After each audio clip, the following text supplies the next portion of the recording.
After an in-depth interview with NMIF producer Megan Kemrick last month, Senator Martin Heinrich took out a few more minutes out of his busy schedule to weigh in with his thoughts on what issues Congress may tackle in the next year. And our all-journalist line panel makes some predictions for the top stories of 2014. We're looking ahead to this year, the new year, 2014. What do you see happening, for instance, with immigration reform? I think that's an enormous question. Are we actually going to see some movement on that? Well, we have seen some movement Okay. in the Senate, obviously. We were able to pass a bill that had an enormous amount of support. It was a bipartisan bill. And when you look at... And what will it elucidate a little bit? Well, it's a bill that really creates a pathway for people whose only crime is their immigration status to get into the legal system, to make sure that everyone who is here is documented and following the law. It also invests in border security. But I think the important part is we were able to pull together and craft a bill that met almost everyone's requirements. Do you see more happening around that? The challenge is getting it through the House of Representatives. Okay. And if you took the Senate bill and you put it on the floor of the House of Representatives tomorrow, it would pass with 250 votes. The problem is you have a Republican leadership who is unwilling to put that on the floor. And that has been the challenge throughout this two-year Congress. The path to actually get legislation enacted into law right now is one where you have a bipartisan bill that emerges from the Senate, goes over to the House, and typically is passed by a majority of Democrats and moderate Republicans, a minority of moderate Republicans. We saw that in the Violence Against Women Act. It's exactly how the immigration bill would have to be passed. And most of our fiscal issues with regard to the government shutdown, et cetera, have moved forward in that way. And the question is, will Speaker Boehner be willing to put a bill on the floor that doesn't have a majority support of his caucus? It's an election year, right? It is. Midterm elections. So does that mean more gridlock? Kind of seems like it might. I don't know. Things get worse the closer you get to an election. The good news is that the American people really want to see comprehensive, fair, accountable immigration reform passed, and that pressure is being felt by Republican members and by their leadership all across the country. The business community has been incredible at making the case that this is very important for our economy, and I think they're going to continue to press that case until we're able to pass this legislation. You and Senator Udall launched a new collaborative effort here with the universities and the national labs to work together more. Where do you see that going in this new year? Will there be federal money coming in? There's about $1.5 million coming together for a place here that will be a nexus for the universities. The Innovate Albuquerque. Exactly. And it's part of an overall awareness of we have to diversify our economy. But one of the ways that we do that is to take the things that we're doing well at our national labs, at our public universities, and find ways to get those things into the private sector and grow private jobs. And so it's a strategy that doesn't end there. It's something that we're going to have to think about as we move forward in our overall economic development policy. So you convened a big summit about this. Do you think that's going to be an annual thing? We'll see it again this year? Or? Hopefully it'll be an ongoing conversation where we have all of those principles at the table and looking for ways to collaborate together. In times as tight as these are in terms of the federal budget, it's even more important that our universities are collaborating, not competing with each other, that our defense installations are collaborating, not competing against each other, and that there's a synergy between all of our labs, universities, defense installations, creating a technology economy here that is not dependent on those things. Okay, great. Thank you so much for giving us a look into the crystal ball. My pleasure. From our senator. Happy New Year from New Mexico in Focus. 2014 will bring us the governor's race, midterm elections, hopes for a better economic outlook certainly, and no doubt more firestorms over education reform. So with us to make some predictions about the big news stories for this year coming, we have 4 journalists willing to look into their crystal balls and prognosticate. From New Mexico in Depth, Executive Director Tripp Jennings is here. Also from Albuquerque Business First, Managing Editor Rachel Sams joins us back at the table. And from the Associated Press, reporter Russell Contreras joins us once again.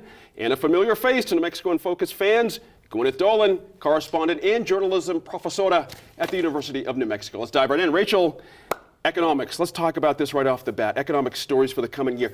I'm curious what you see as we sit here that's bubbling. Let's take away the legislature for a little bit. No way to predict that. But from purely a business economic standpoint, what do you think is going to break open in 2014 about attitudes about business, about economic development? Are we on the cusp of something different here? I really think we might be. I certainly hope so. 2013 was the year that New Mexico really woke up and realized we're too reliant on government jobs. We're too reliant on one major company, Intel. We need to create new kinds of jobs in new ways. You're starting to see some new ideas bubble up about how to do that. I think New Mexico has made some interesting proposals. Yes. You also have in Albuquerque, the mayor appointing a new economic development head, Gary Opedal, who wants to really emphasize entrepreneurship rather than chasing companies with incentives to try to get them to come here, try to get entrepreneurs grown from within. I think you will begin to see some interesting ideas for how to turn things around. Interesting. Tripp, your thought on that too. Are we on the cusp of something here? And if so, what is it possibly? Well, you know, in some ways, I think we've been on the cusp of it for a while. I've been here for 8 years, and Richardson talked about a lot of this stuff, and I'm sure that actually previous governors talked about this divide. You know, this too many public jobs and whatnot. I think this is really, really, really difficult to pull off. Yeah. And I think again, you know, I would tell politicians to let's be honest with people. This is a long-term prospect.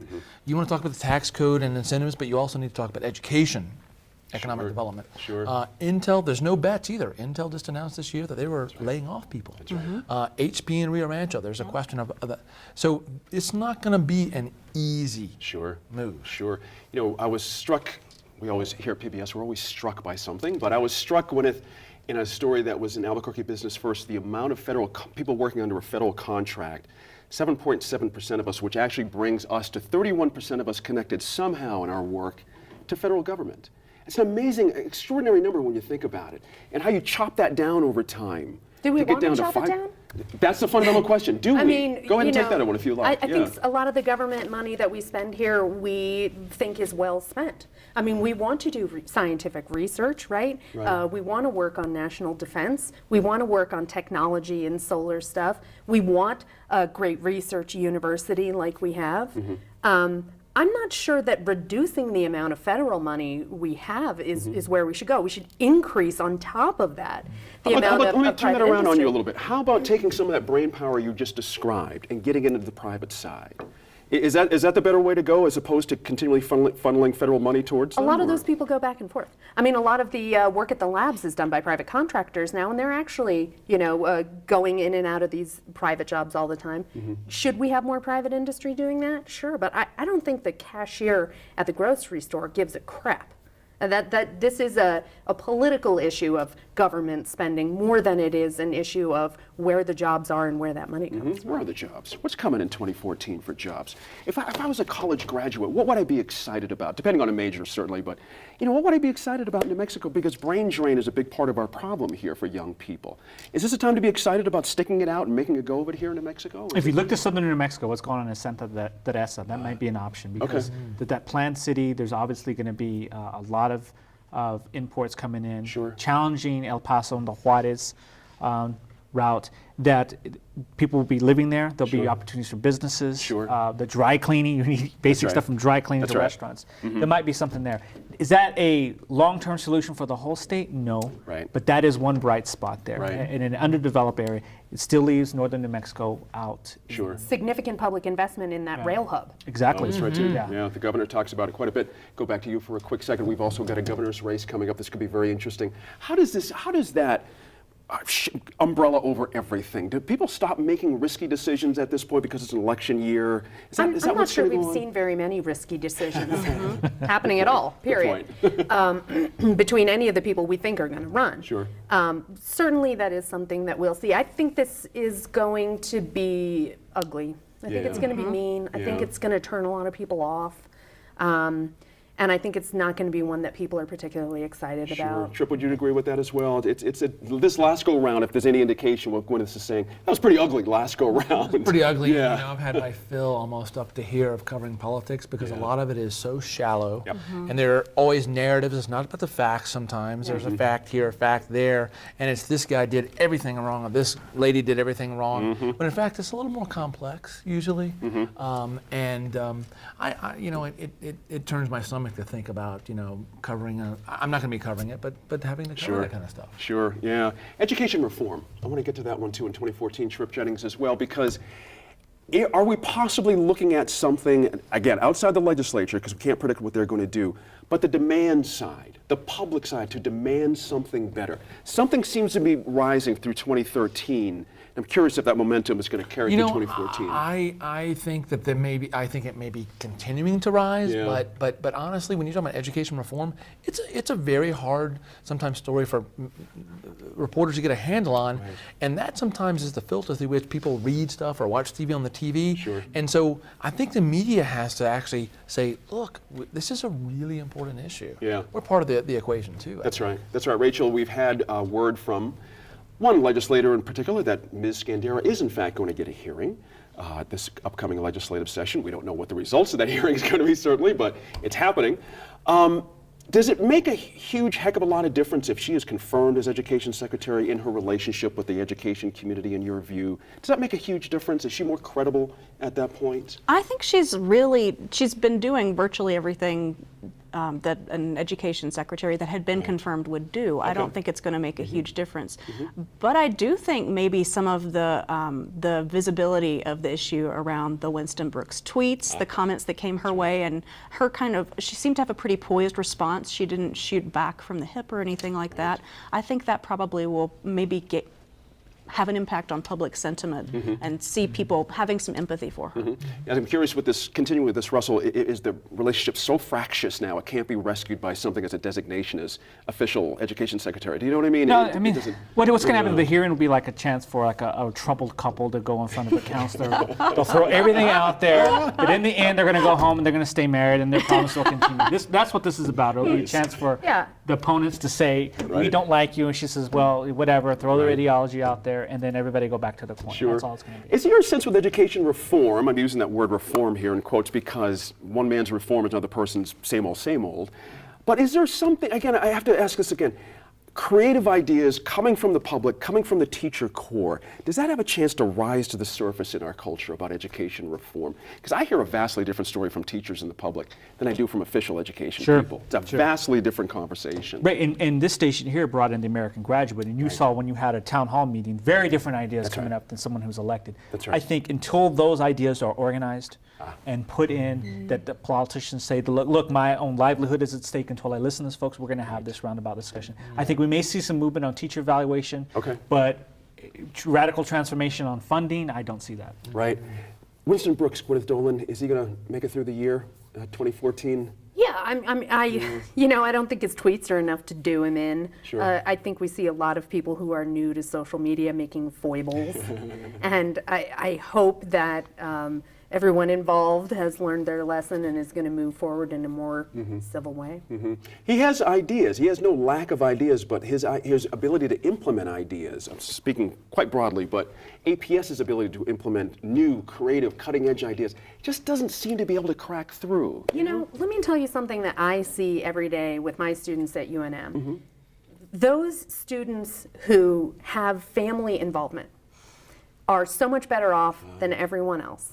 And what happens at home is so much more of an indicator in their success than what they learned in 3rd grade or 6th grade. We place so much emphasis on what's actually happening in the classroom, but when you think back to your own educational experience, it's not usually the most significant factor. So we really have to look at personal responsibility. We have to look at our own communities and our own families and ask, what can we do outside of schools Right. to improve outcomes for these kids? And Tripp, I appreciate that point because there are some creative ideas about there. How to support families, how to support single parents who have multiple kids in school, and how to deal with those kind of things.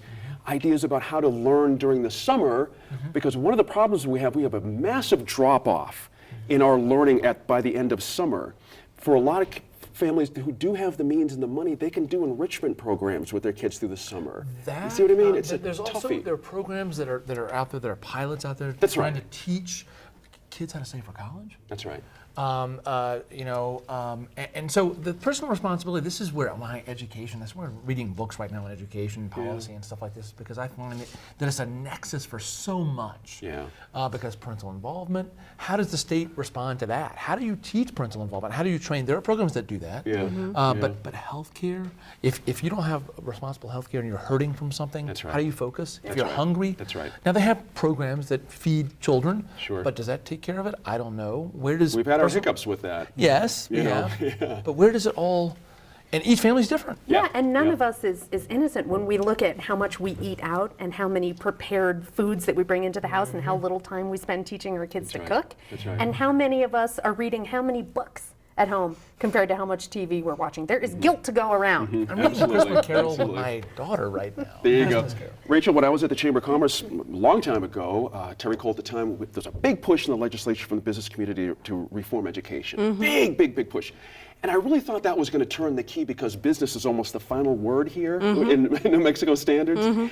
I'm wondering if you think there's going to be another push of a kind in 2014 or maybe just a little bit after that about education, where finally business says, you know what, enough's enough. We solve problems, we have ideas, and I'm wondering if the business community, it's time for them to come forward with ideas instead of just saying we need to fix this. Does that make sense? Am I I out in left do field on expect that? to see that this Okay. year, and I think business is going to step forward and just try to get more involved in the educational process itself in terms of shaping what kids are learning, the kinds of skills that they think will serve them well in the workforce.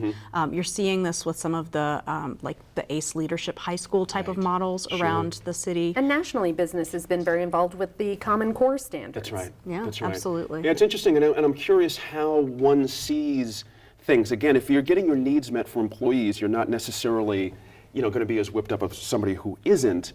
But a unified front, is that a possibility with business, a unified front on education? And who could rally those folks, I suppose, is another good question. It certainly could be. I just hear it resoundingly from business people as a huge concern, even with unemployment being the way it is. Right. People often can't find workers with the skills they need to fill those jobs. I do think it could potentially be a unifying force. Sure.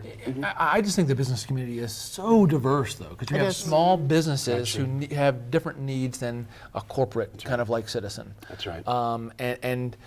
You're also going to, sometimes the business community speaks a different language than maybe the advocate community. So there needs to be some like bridging and translation. Somebody needs to be in the middle saying, hey, look, we can actually, if we can meet at common ground, maybe we can pursue something. right. And that's very difficult. That's right. I also think, Russell, last point, sorry, Gwyneth, but a little short on time.